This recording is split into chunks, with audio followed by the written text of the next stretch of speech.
Shalom. Sekali lagi shalom.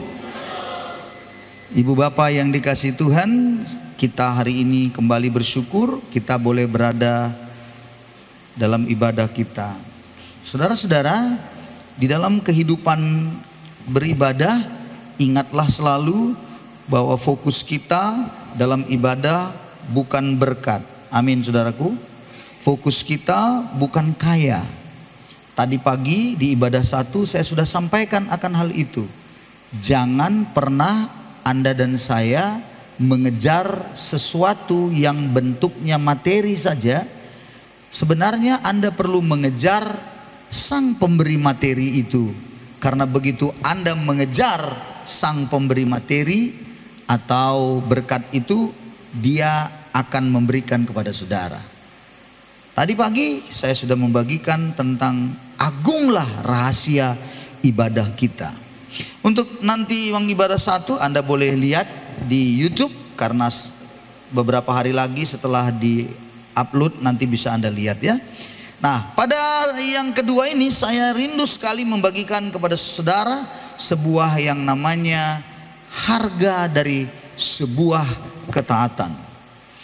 Anda dan saya perlu sadari taat itu kadang-kadang ada harganya yang harus dibayar. Ingat ya saudara, ada harga. Untuk taat pada Tuhan ada harganya. Dan jangan lupa bahwa Allah kita sangat menghargai setiap ketaatan umatnya. Sekali lagi, Allah sangat menghargai ketaatan umatnya. Dia tidak mungkin membuang yang namanya orang yang sudah mau belajar taat. Dan memang untuk taat kadangkala sakit. Anda taat pada Tuhan, Anda taati kebenaran, itu betul-betul memberikan kepada Anda ketidaknyamanan. Sekali lagi, seringkali Allah ketika kita mau taat kepada Allah kita nggak nyaman, kita seperti terganggu. Ya, itulah harga yang harus dibayar. Dan jangan lupa, ingatlah pesan saya ini bahwa taatan adalah harga mutlak jikalau Anda ingin mengalami janji-janji Tuhan digenapi dalam hidup Anda. Banyak sekali orang ingin diberkati, ingin dia ditolong, ingin mendapatkan berkat dari sorga berkelimpahan dan macamlah kita rindukan. Tetapi ternyata saudara-saudaraku, banyak orang tidak tahu bahwa dia harusnya belajar taat. Nanti itu janji Tuhan, berkat itu nyusul. Itu sebabnya Matius 6 ayat 33 berkata, carilah dahulu kerajaan Allah dan kebenarannya, maka semuanya akan ditambahkan kepadamu. Semuanya apa? Semua apa yang Anda perlu ditambahkan kepadamu. Orang harus belajar taat. Memang diselamatkan itu anugerah, tidak ada syaratnya. Tetapi untuk berkat Tuhan yang kita peroleh selalu ada syaratnya. Ada harga yang harus dibayar, saudara-saudaraku. Di dalam ilmu orang berdagang, selalu kalau bertanya soal harga, itu selalu berkata apa? Ada harga, ada rupa. Ada harga, kita suka cari yang mana? Yang murah, meriah, dan kalau bisa sampai muntah, saudara. Murah, meriah, muntah kita. Dan barangnya kalau bentuk makanan maunya enak sekali, tapi harganya murah. Coba bilang kiri kanannya, itu aku bilang. Ya kan? Murah, meriah, muntah, enaknya luar biasa. Itu kita. Atau tidak dalam bentuk makanan. Kita mau membeli baju yang murah, semurah-murahnya, tapi kualitasnya kualitas ekspor. Bilang lagi ibu-ibu kiri kanannya, itu yang aku suka, bilang. Saya tanya saudara, mungkinkah? Saya tanya saudara, mungkinkah? Enggak, makanya ada harga, ada rupa katanya. Orang suka ngambil ingin yang namanya kualitas yang mantap dengan harga yang sangat murah itu, kualitasnya maunya meyakinkan. Itu sebabnya saya suka melihat dibuatlah promo dengan sangat luar biasa. Dibuat iklan promonya, beli satu dapat tiga. Bukan dapat satu, beli satu dapat tiga. Dan berlomba-lombalah kita, ini toko baru, ini baru toko. Anda beli satu dapat tiga, tapi belum tentu kualitasnya. Orang cari harga yang bisa mahal tapi kualitasnya luar biasa. Sebagai contoh, selalu saya lihat di dalam tahun ajaran bulan-bulan 5 ya, mau nanti bulan Juli kan itu kan sekolah dimulai. Sehingga mulailah ibu-ibu membeli bahan baju anaknya, seragam anaknya. Dan itu selalu kalau saya suka tanya pergi ke sana apa? Beli baju yang paling murah. Kalau nggak murah itu kurang bagus. Dan akhirnya tidak melihat kualitasnya. Begitu 6 bulan koyak. Lalu mulai merepet berkata apa? Inilah kualitas kita di Indonesia ini. Tak ada yang beres.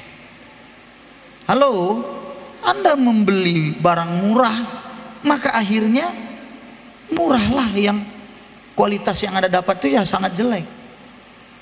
Saya suka lihat, misalnya waktu saya ke Medan, makan di restoran yang bintang 5 ya, dengan makan yang ada di pinggir jalan di kota Gunung Sitoli pasti beda.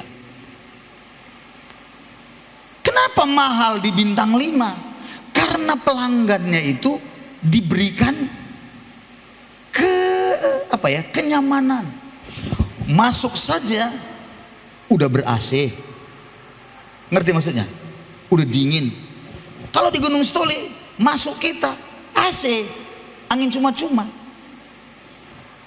Wajar, murah.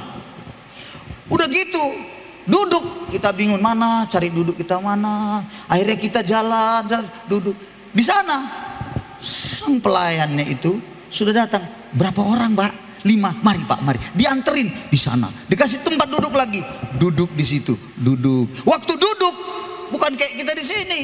Duduk ditarik-tarik sampai bilang geser dulu bang, geser dulu bang, baru ditarik lagi, baru kita bisa duduk.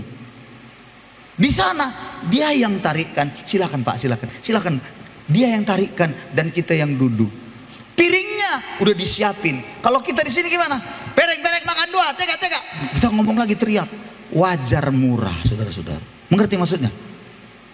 Udah gitu yang lebih susahnya lagi, udah box makan kita saudara, airnya belum datang. Lalu kita panggil, air, 2, cuci tangan, 3, menjerit-jerit kita. Kalau di sana enggak, ditungguin. Begitu kita agak gelisah, dia datang nih lagi. Ada yang bisa dibantu Pak? Oh iya gini, oh sebentar Pak. Dia yang menanyakan ke kita, dia datangin kita. Mahal atau murah itu? Mahal. Apanya yang mahal? Mohon maaf, makanannya. Kurasa memang lebih enak babi Nias daripada babi sana. Terus terang. Apa yang membuat mahal itu?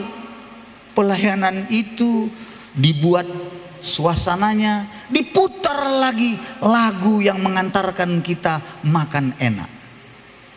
Kalau di sini lagunya apa? Koplo, sampai kita makan pun begini makan.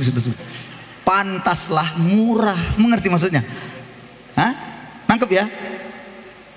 Orang sukanya maunya yang murah, tapi pelayanan yang hebat. Nggak mungkin. Itu sebabnya saudara-saudara, Anda dan saya kalau mau mendapatkan berkat-berkat Tuhan, belajarlah Anda untuk bayar harganya. Bayar harganya. Saya sekali waktu makan saudara, saya iseng diajak makan, saya diberitahu, dibilang, bang makan ini, daging ini, daging apa nih Pak? Ini yang saya dengar ini jenis daging rusa. Daging rusa. Cuman sepotong begini. Potong ini jari tangan setengah. Saya empuk sekali, enak sekali makan. Ya untung saja bukan saya yang bayar. Waktu dilihat satu potong daging rusa itu saudara 700.000. 700.000. Alah, kalau saya makan di sini udah berapa puluh kali itu. Hanya sepotong. Belum lagi ditawarin mau ikan salmon. Ya Tuhan, aku ikan salmon gak tahu bagaimana rasanya. Yang ku tahu di sini ikan tongkol. Itu pun kadang-kadang gatal bibir karena hitamnya begitu saudara. Ikan salmon lagi, aduh, sepotong itu 500.000, kecil. Tapi memang harus diakui enaknya luar biasa. Nah, saudara-saudara, kita mau enak hidup tapi nggak mau taat. Bagaimana kita mendapatkan itu? Gitu loh. Banyak orang tua, dia ingin hidupnya enak, nyaman di hari tuanya, tapi dia tidak pernah mengerjakan ketaatan di masa-masa awal pernikahannya. Bagaimana mungkin? Punya impian, nanti saya akan punya rumah begini, tapi masa-masa awal pernikahan sampai hari ini nggak taat pada kebenaran. Mana mungkin? Mustahil itu. Saya pernah cerita sama istri. Saya bilang sama Mah, aku nggak tahu ya, kalau pensiun itu umur 60 tahun PNS pensiun. Cuman memang kalau di dalam Tuhan, hamba Tuhan pendeta itu nggak ada pensiunnya. Kapan pensiun? Ya kalau dia mati, pensiun lah itu. Ada memang organisasi gereja yang memberikan sebuah label namanya emeritus kepada hamba Tuhan yang memang betul-betul setia sampai tuanya melayani di organisasi itu. Kalau kita tidak ada emeritusnya memang. Mudah-mudahan nanti ke depan ada emeritus. Tetapi sebenarnya di dalam Tuhan tetap melayani walaupun sudah emeritus. Begitu dia intinya sebenarnya. Tidak ada pensiun dalam kita mengerjakan pelayanan panggilan Tuhan. Cuman saya bilang sama istri gini, aku punya sebuah kerinduan. Apa kerinduan? Nanti kalau kita di hari tua ya, adalah sebuah tanah kita punya. Terus nanti di situ dibuat kolamnya, ada mata airnya. Terus ada kolam nanti di situ, mata air itu dibuatlah seperti tempat untuk ikan-ikan diternakkan, dibesarkan. Terus bisa mancing-mancing di situ. Ada ya kayak kolam-kolam digali. Di sini ikan nila, di sana mujair, di sinilah ikan lele, begitu. Terus kita di situ ngurus-ngurus itu. Terus ada gereja di situ, kita melayani juga daerah itu. Cuman istri saya selalu bilang gimana? Ya, itulah mimpimu, Pak. Ya mimpi kan? Boleh nggak mimpi? Boleh nggak? Boleh lah. Daripada kau mimpi jumpa nini pelet, kuntilanak. Lebih bagus memimpikan sesuatu yang seperti yang saya katakan. Jadi sebuah impian. Tetapi pada akhirnya impian dan semua yang itu tadi yang saya sampaikan untuk saya yakin sekali nggak mungkin kalau saya tidak mulai mengajarkan kepada diri saya untuk taat pada kebenaran. Tidak mungkin. Sama. Tanya semua orang tua yang punya anak. Semua pasti rindu. Nanti anaknya nanti besar. Kuliah nanti dia. Dapat nanti dia kuliahnya. Tamat terus kerja. Luar biasa indah sekali. Kerja terus nanti dia dapat jodohnya. Ya anaknya 4 atau 5. Berada di 5 kota. Luar biasa. Bulan ini ke kota Solo karena anaknya di sana. Bulan ketiga ke kota Jogja. Bulan depannya lagi ke Manado karena di sana. Yang satu lagi sudah ada di Kalimantan, di dekat dengan itu IKN. Entah apa kerjanya nggak tahu lah, pokoknya udah di situ lah. Apa yang terjadi? Mimpinya begitu luar biasa dan dia berharap betul itu akan terjadi.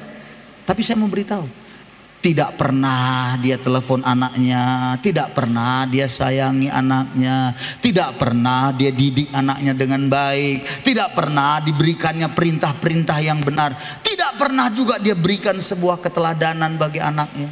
Astaga. Berharap dia jadi orang yang hebat.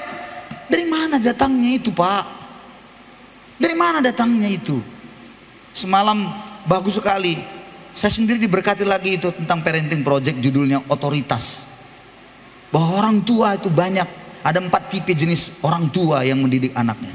1 otoriter, otoritatif, pengabaian, dan yang keempat itu permisif. Permisif itu artinya semua diperbolehkan. Ada satu kalimat berkata begini, semakin tinggi usia anakmu, semakin berkuranglah otoritas yang kau gunakan itu untuk anakmu. Semakin tinggi dia usianya naik, kau harus semakin bisa menjadi sahabat bagi anak-anakmu. Jadi kalau anak kita sudah besar, udah kuliah, tidak bisa lagi kita perintah begini, begini, harus begini. Nggak bisa lagi. Waktu masih kecil bisa, karena memang itu diperlukannya. Tapi kalau dia sudah naik usianya, dia rindukan kita jadi sahabatnya. Tempat dia cerita semua keluhannya, siapa pacarnya, tempat dia cerita kita. Bukan orang lain. Siapa idolanya? Tanyakan sama anak kita, siapa idolamu, nak? Kadang-kadang kan ada yang gila-gila juga sekarang, anak-anak zaman sekarang. Siapa idolanya? Lee Min Ho. Coba yang ke Lee Min Ho. Di handphonenya ini, foto backgroundnya itu apa? Lee Min Ho. Ditanya, siapa ini, Dek? Nggak gaul Pak Pendeta ini. Lah, ya ini siapa? Ganteng kali. Pacarmu, Dek? Nggak gaul. Ini siapa? Artis Korea, Lee Min Ho. Pernah kau dikasihnya pulsa? Enggak. Pernah kau dikirimnya WA? Enggak. Pernahnya ditanyanya kau udah makan atau belum? Enggak. Lalu kenapa Lee Min Ho di sini? Kan lebih bagus foto bapakmu kau taruh di sama mamamu. Bapakmu yang ngasih makan kau, bapakmu yang kuliahkan kau. Lee Min Ho. Apa Lee Min Ho? Bodoh-bodoh. Siapa idolamu, siapa? Hah? Yang masih muda ini siapa? Bapakmu yang capek-capek tiap pagi ngantar kau hujan-hujan, ngantar balik lagi, antar lagi, balik lagi. Bapakmu yang, bukan Lee Min Ho. Siapa Lee Min Ho? Emangnya madonya apa? Telan benua? Nggak ada itu. Jangan kau jadikan itu idolamu. Idolamu itu kalau di dalam dirimu sendiri, harusnya orang yang banyaklah berjasa dalam hidupmu. Kan begitu kan? Iya kan? Kami sampai hari ini ada satu keluarga yang sudah kami anggap seperti keluarga. Fotonya, Anda boleh cek di rumah kami, ada fotonya di situ. Fotonya dia dengan anak-anaknya, wah fotonya ada di situ. Itu artinya apa? Anda punya sebuah hubungan, kedekatan di situ. Ini enggak. Bisakah Anda? Halo. Bisakah Anda membuat foto di situ, foto orang lain yang enggak pernah punya kenal dengan Anda? Di rumah Anda taruh pajang di situ foto. Ditanya, siapa ini? Lee Min Ho. Rupanya mamanya pun sudah kena Lee Min Ho juga di situ foto gitu. Kan enggak mungkin. Anda memajangkan itu karena Anda kenal. Bisa saja seorang jenderal di situ, bisa dia foto di situ. Nggak ada mirip dengan Anda semua satu keluarga. Tapi ini siapa? Ini bapak talu saya. Ini anak paman saya. Kan selalu begitu. Ada hubungan. Kenapa kau taruh di sini, Dek? Supaya ditahu orang. Kalau orang datang langsung mau apain? Rumah jenderal ini. Kan begitu. Takut. Berarti cuma nakut-nakuti nyamuk aja di situ taruh pajang fotonya kan. Tapi begitu pun tidak apalah. Kenapa? Ya karena ada hubungan memang. Ada sesuatu yang sudah kita tahu bagaimana dia.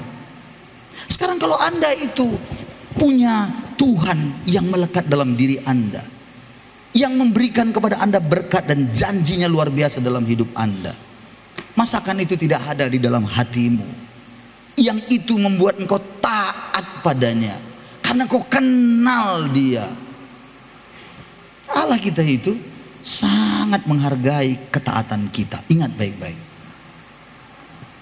Anda waktu Anda hari ini mencuri tapi Anda tidak lakukan, Allah menghargai itu. Anda tidak punya uang tapi Anda apa boleh buat, ini kayaknya harus melakukan sebuah dosa oleh karena memang terdesak, rasanya sulit, tapi Anda tahan tidak, karena Anda bilang, firman Tuhan bilang jangan mencuri, dan Anda tetapkan, Anda keluar lari, Anda tidak mau mencuri. Dengarkan saya baik-baik, Tuhan menghargai ketaatan Anda itu, percayalah. Dalam ketidaktaatan selalu saja saya menemukan dalam Alkitab, orang-orang yang tidak taat itu selalu saja, pelajari firman Tuhan, satu, terpuruk hidupnya, dari mulai di atas turun, terpuruk. Ingat saudara-saudara, dulu kita kenal, oh banyak sekali puja-puji orang-orang Kristen. Makanya jangan kita memuji manusia ya. Dia sangat luar biasa, berani, apa semuanya. Tapi kemudian rumah tangganya hancur, kemudian bercerai. Saya udah langsung prediksi, Tuhan sayang sekali, pasti ambruk, pasti nurun ini, pasti ke bawah bukan ke atas diangkat Tuhan. Saudara-saudara, jangan anggap remeh. Ingat ya Bapak Ibu Saudara, ketidaktaatan itu akan membuat Anda turun, bukan naik. Ketidaktaatan itu akan membuat Anda jatuh ke bawah, bukan terangkat naik. Dan selalu ketidaktaatan itu menghasilkan ketidakpekaan kita akan Tuhan. Kita menjadi orang yang tidak peka akan suara Tuhan dalam diri kita. Dan kita akibatnya selanjutnya kita akan bisa taburkan atau tularkan kepada generasi selanjutnya. Apa contoh-contohnya? Banyak dalam Alkitab. Kalau keterpurukan itu Raja Saul. Saul jadi raja, tidak taat, akhirnya dibuang. Sayang sekali. Pagi ini tadi saya bagi tentang saat teduh tentang itu. Akibat ketidaktaatan. Saul sebagai contoh, turun bukan naik. Tidak peka akan suara Roh Kudus. Oh, ini contoh yang paling nyata itu seorang bernama Bileam. Bileam itu haus akan harta, uang. Dia nggak peka. Bayangkan di depan ada malaikat mau memotong dia. Dia di atas keledainya. Dia tidak bisa lihat ada malaikat. Keledainya bisa lihat. Sehingga keledainya itu menyimpang. Dipukulnya, maju. Begitu maju keledainya, itu ada malaikat dengan pedang menyala-nyala. Dia mulai bingung karena dia ada di dua sisi tebing. Keledai itu nggak bisa mutar ke belakang. Akhirnya dia taruh dirinya, keledai itu ke dinding tebing.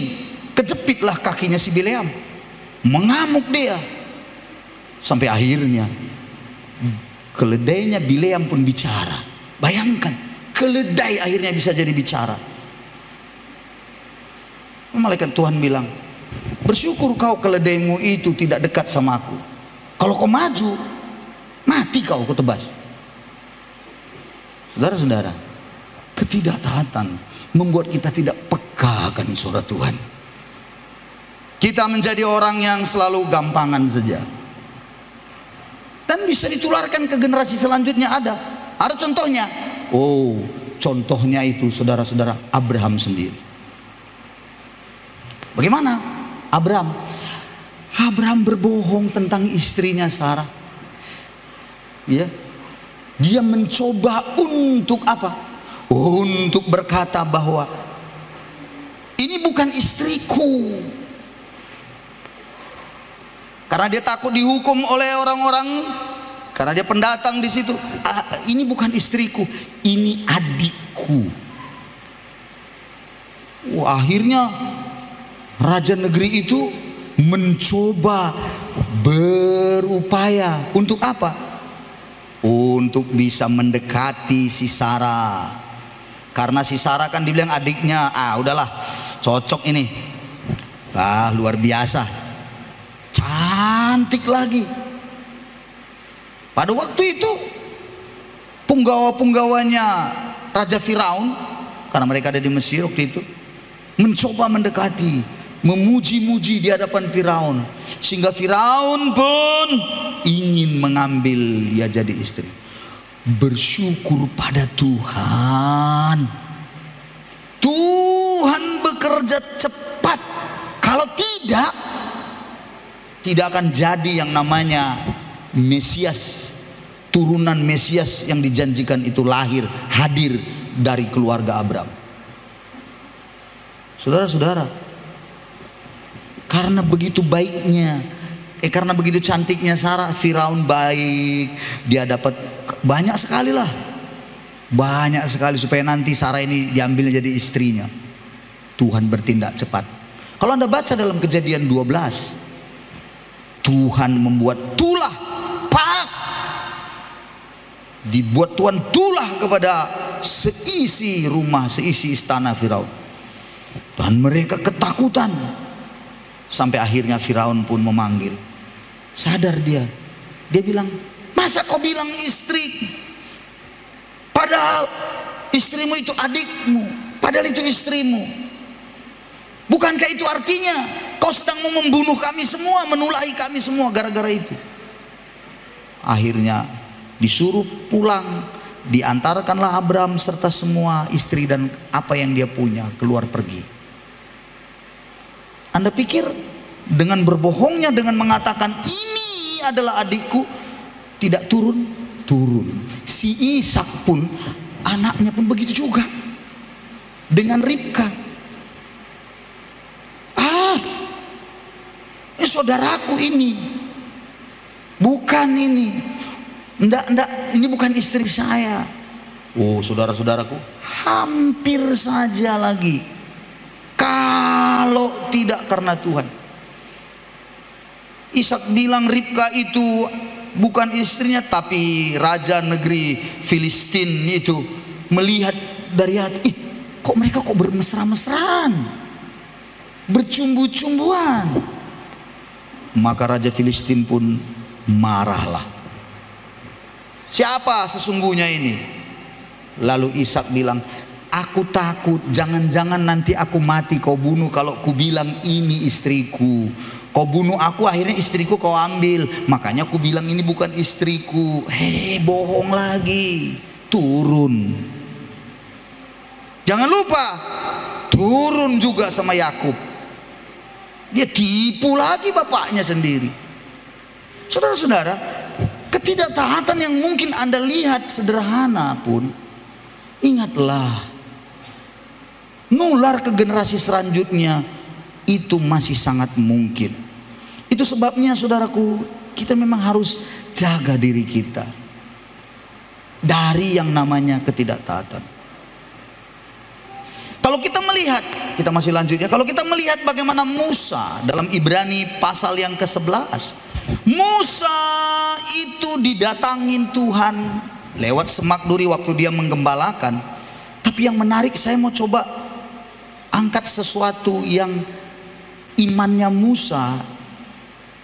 Ya, Musa waktu itu belum mengenal siapa itu Allah yang lewat semak duri. Dalam Keluaran 3 waktu dia menggembalakan, saudaraku, dan tiba-tiba dari semak duri itu ada api, dan kemudian ada malaikat Tuhan di sana. Bahasa Alkitab teologinya dia bilang Theophany. Theophany itu artinya Allah yang menyerupai. Dia datang begitu, tapi semak duri itu apinya itu tidak terbakar. Lalu dia bilang sama Musa, Keluaran 3, Musa, tanggalkan kasutmu. Tempat yang kau injak itu kudus. Ditanggalkan. Lalu disuruh Musa, pergi kau ke bangsa Israel, bawa mereka keluarkan, aku utus kau keluar. Musa bilang, aku ini siapa? Enggak bisa aku ini. Tuhan, mana mungkin. Aku ini kan tidak dikenal. Lalu kalau ditanya siapa yang mengutus aku, apa jawabku? Musa pun berkata, Tuhan pun berkata, Beritahu kepada umatku Israel, siapa aku? Aku adalah aku. Namaku adalah aku adalah aku. Bahasa Ibrani yang dipakai itu Ehyeh Asher Ehyeh. Bahasa Yunani yang dipakai Ego Emi. Aku adalah aku. Dan katakan kepada umatku, aku adalah aku yang mengutus aku kepadamu. Apa maksudnya aku adalah aku? Aku adalah aku, itu artinya Allah yang awal dan yang akhir. Dia ada dalam kekekalan dari selama-lamanya sampai selama-lamanya. Itulah Allah kita. Orang Yahudi dalam penyebutan yang sering disebut adalah Yod Hef Wef He, artinya YHWH. YHWH, dan disebut itu tidak boleh. Pantang sekali bagi orang Israel menyebut YHWH. Jadi kalau ada penyebutan selalu YHWH, itu selalu mereka ganti. Contohnya Ulangan 6 ayat 4 dibilang apa? Dengarlah Israel, Tuhan Allahmu itu Esa. Dia tidak menggunakan YHWH karena takut salah. Kita aja yang pandai-pandai selalu ada yang suka mengagum-agumi Yahweh, Yahweh. Enteng aja mulutnya Yahweh. Kalau orang Israel tidak berani, dan mereka ganti sebutannya biasanya dengan Adonai, Tuhanku, Adonai atau Elohim. Dengarlah Israel, dengarlah Israel, Tuhan Allahmu itu Esa. Bahasa Ibrani yang biasa dipakai biasanya gitu, Shema Israel. Harusnya YHWH, tapi tidak digunakan. Shema Israel, Adonai Elohenu, Adonai Ehad. Ehad itu Esa. Adonai diganti situ. Saking kudusnya. Kita aja yang sembarangan saja, karena orang Israel kan ada Tauratnya, jangan menyebut nama Tuhan sembarangan. Silap-silap kau habis. Makanya mereka tidak sembarangan. Dan Musa mengenali Allah itu, aku adalah aku. Dan Allah bilang, akulah Allah nenek moyangmu Abraham, Ishak dan Yakub. Dia memperkenalkan dirinya.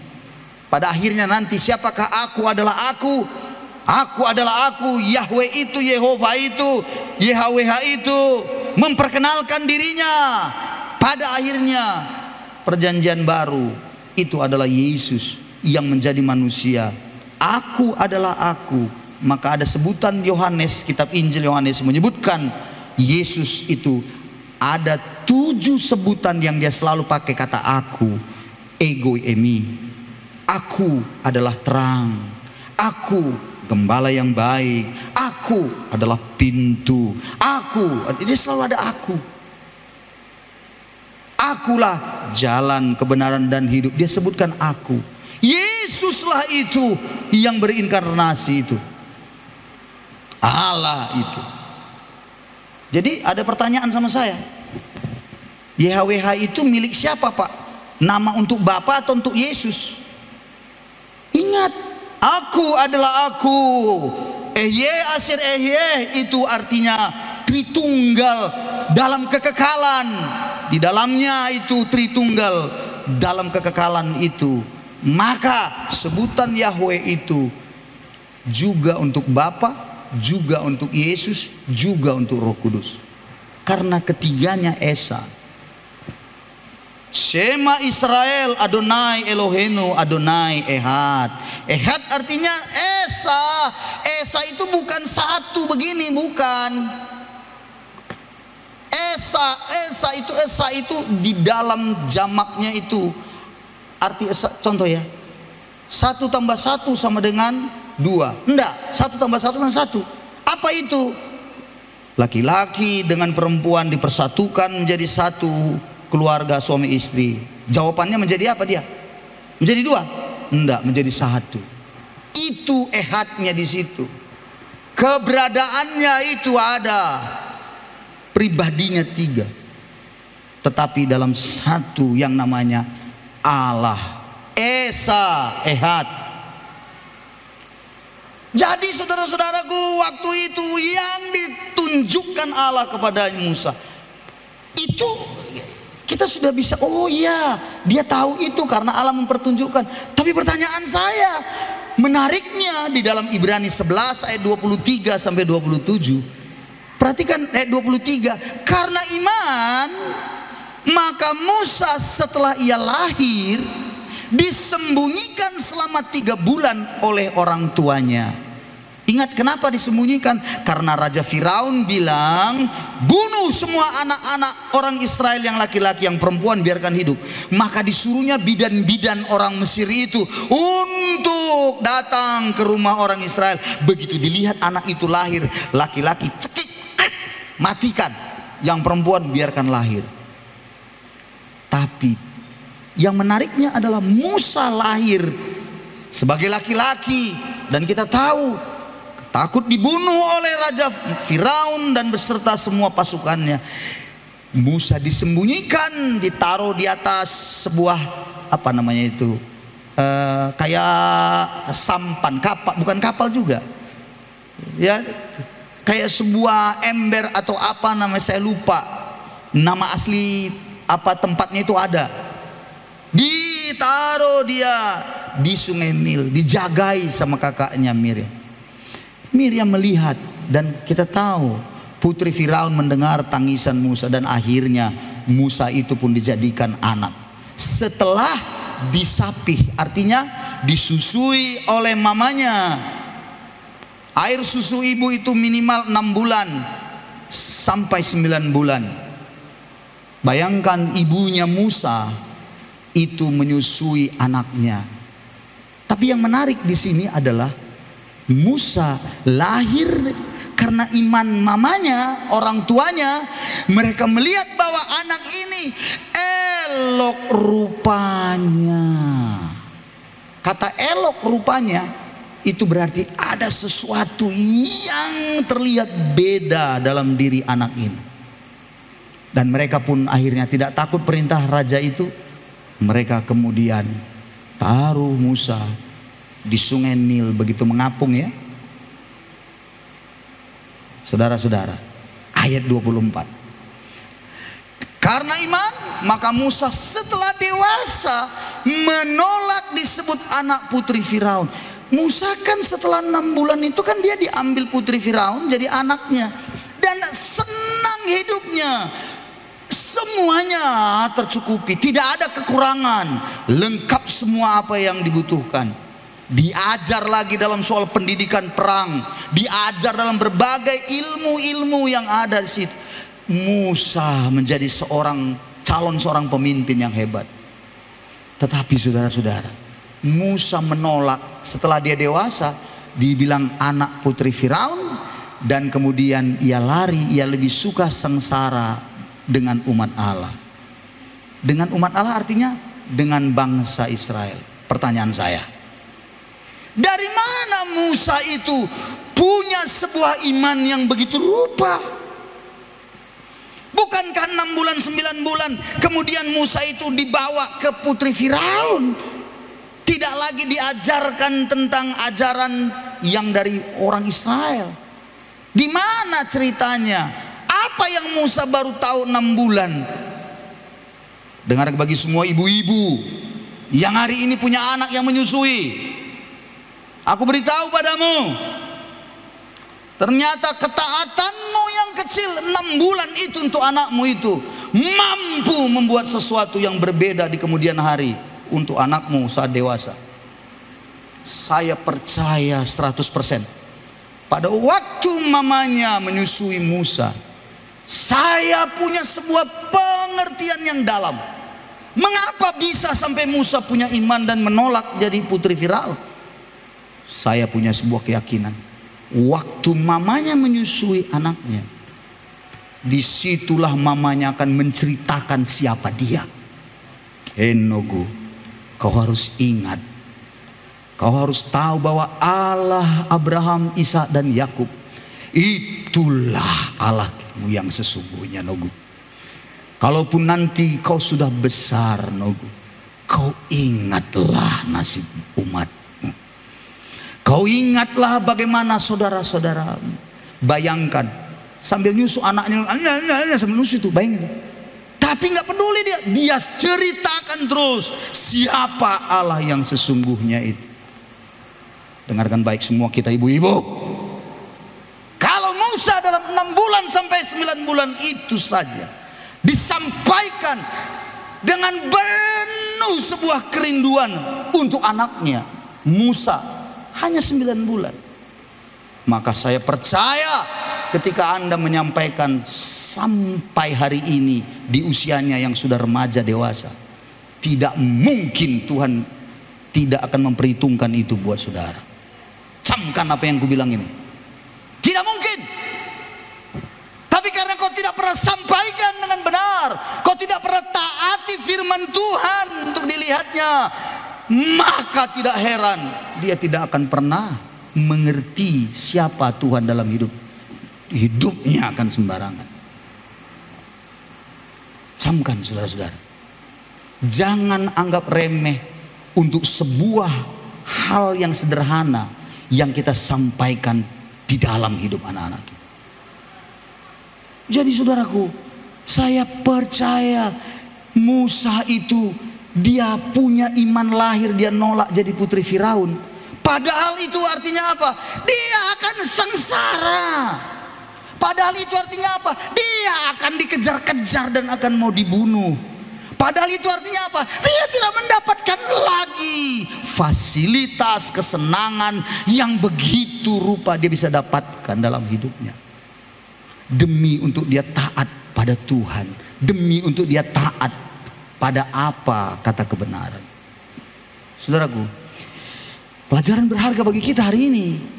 Jangan anggap remeh untuk ketaatan atau pekerjaan kecil yang kita lakukan buat anak-anak kita.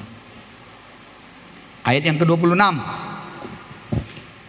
24, 25. Dikatakan masih 24, 25. Lihat. Ia 24. Karena iman ditolak menjadi sebagai anak putri Firaun, dan karena ia lebih suka menderita. Kata lebih suka itu perlu digarisbawahi. Lebih suka menderita sengsara dengan umat Allah daripada menikmati kesenangan dosa itu. Karena itu untuk sementara saja kenikmatan itu kan. Sementara. Ayat 26-nya berkata, ia menganggap penghinaan karena Kristus sebagai kekayaan yang lebih besar daripada semua harta Mesir. Tuhan, lihat, ketaatan itu ada harganya. Apa? Gara-gara Anda mengikut Tuhan sungguh-sungguh, Anda akan dihina, Anda akan diejek. Ibu, kalau engkau sungguh-sungguh pada Tuhan, suamimu pun nanti bisa menghinamu. Jangan bilang tidak. Ada banyak sekarang suami istrinya berdoa, diejeknya istrinya. Berdoa saja kau, mana ada. Ada suami yang begitu. Kau harus terima. Katakan terima kasih Tuhan, karena suamiku belum mengerti Tuhan. Tangkaplah dia dengan caramu Tuhan. Bilang sama Tuhan, cara Tuhan bagaimana? Pokoknya urusan Tuhan lah. Entah bagaimana dibikinnya, entah diikatnya kakinya, entah gimana. Tadi bikinnya, pokoknya dengan cara Tuhan lah. Jangan dengan cara kita. Jangan kau racuni suamimu. Amin ibu. Kau tolong Tuhan, ku tolong Tuhan. Lama kali suamiku kuracun lah. Jangan. Cara Tuhan, doakan saja. Dan dia berasa bahwa penghinaan itu karena Kristus. 27. Terakhir, lihat. Karena iman maka ia telah meninggalkan Mesir dengan tidak takut akan murka raja. Ia bertahan sama seperti melihat apa yang tidak kelihatan. Amin. Saudara-saudaraku, saya akhiri. Waktu kita sudah sangat terbatas. Kebenaran ini memberikan kita sebuah pemahaman penting bahwa ketaatan Anda yang sederhana itu pun, apa yang dilakukan oleh ibunya Musa untuk anaknya, maka itu sangat dihargai Tuhan. Tadi saya bilang bahwa Allah menghargai setiap ketaatan yang Anda lakukan. Dia sangat menghargai. Capek Anda, susah berat rasanya dalam hidup Anda, tetapi kemudian Anda masih tetap mau mengajarkan kebenaran buat anak Anda. Tuhan sangat menghargai. Sangat menghargai, percayalah. Jadi jangan berhenti menyampaikan segala sesuatu yang baik buat anak-anak kita. Jangan berhenti untuk Anda taat dengan kebenaran, karena anak-anak kita akan melihatnya. Jangan pernah berhenti oleh karena sesuatu hal di dalam hidup Anda ada masalah, ada tantangan. Jangan berhenti untuk Anda tetap setia pada Tuhan.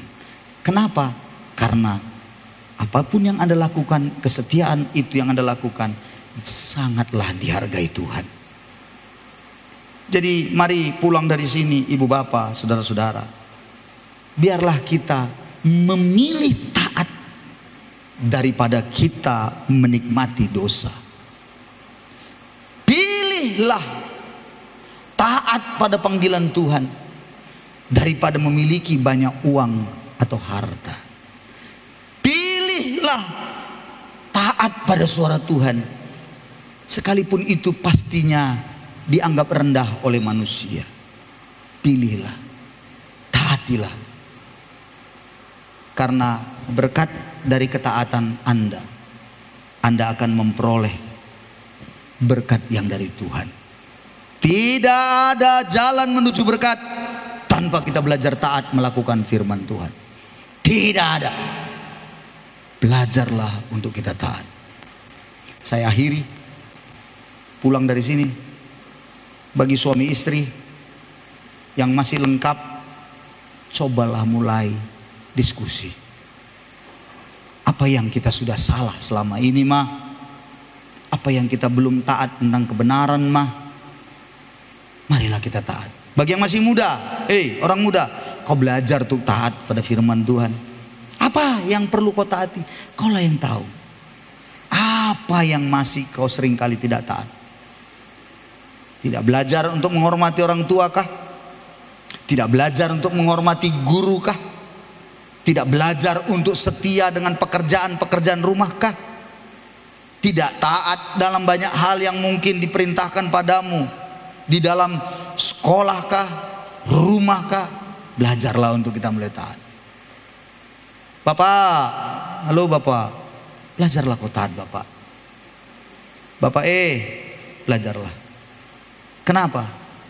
Karena itu akan menghasilkan sesuatu yang besar untuk anak-anakmu kemudian hari. Tidak pernah sia-sia ketaatanmu itu. Capek kita. Kemarin waktu parenting project kemarin, semuanya. Ada yang cerita sampai 10 tahun jungkir balik. Bayangin dari tempat kerjanya jauh lagi, ngurus anak lagi.